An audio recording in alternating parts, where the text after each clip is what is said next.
Court of Appeals decision didn't go in our favor, but nonetheless, it's clear that it is really a victory without honor. We prevailed on 5 of 6 issues so far.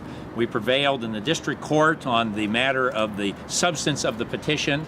We prevailed on the issue of that the city manager had no authority to file this action and that the city council did not properly ratify it.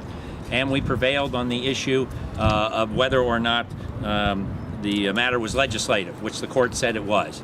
The only thing we didn't prevail on is a small technical issue, an exception, as to whether or not something is subject to referendum by another part of the law. We disagree with that. We think the Court of Appeals is mistaken in that decision, and it's our plan to file a petition for review within 30 days. Well, I was slightly disappointed because we prevailed on all the substantive matters.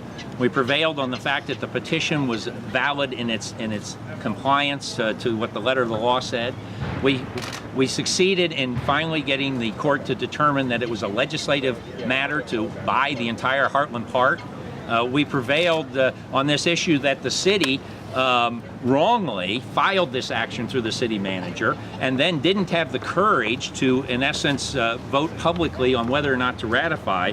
And I think it's important when the court said in its decision, and there's a section which is well worth reading, in dealing with cities, there must be some affirmative act to ratify, because it says otherwise cities would be able to avoid a transparent and democratic process by simply acquiescing in the actions of its agents. Such a holding would mock the democratic process. If nothing else, we brought transparency. We've demonstrated the city didn't even comply with the statutory requirements of making a decision in public. And so this case brought, by the way, by the city. Mr. Emming did not initiate this litigation. We have been defending ourselves all the way through.